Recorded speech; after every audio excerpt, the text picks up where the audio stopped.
Mbega urugendo, mbega urugendo. Uretse nkwereke mwana, uretse nkwereke ahantu dukorera. Uretse ahantu dukorera,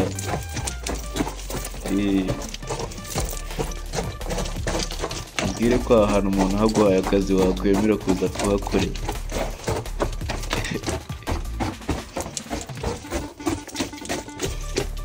Uri kureba igihe twatangiriye urugendo, murebe nyine kandi ndimo kugenda mucaka, muri kugira ngo muri kubibona ukuntu nyine ndimo kugenda tu. Rero hano muri mwihanganye tugiye kugerayo, mbereka ahantu abajyama banjye baba bari, ahantu hantu dukorera nyine tu.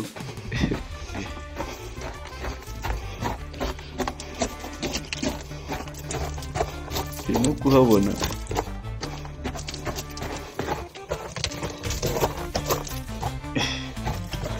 Ubu hano hantu umuntu akubwiye ngo ujyeyo wenda baguhe nk'ibihumbi 5 ugenda ujyemo gusa we kugaruka, wasanga utabyemera. Reba tugiye kugerayo, hariya ni iyindi ndake irimo hirya, ariko reka tunyure muri iyo hino, ubu niho bari.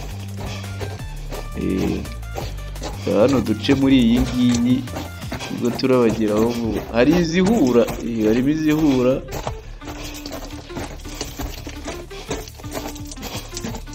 hari izo twagiye tunabana zifunze zirimo hirya nanone, ariko hano niho turi gukorera muri iyi minsi. Ntabwo murabona hano amabuye ari hano hasi nyine, niyo umuntu agenda akuramo amabuye y'ingenzi aba yarimo hano munsi y'isi.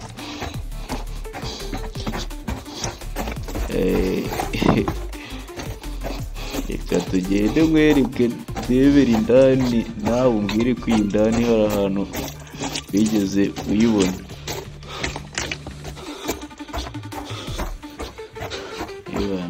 Babwira ngo ibiceri biba ahantu kure mukayoberwa ibyo ari byo.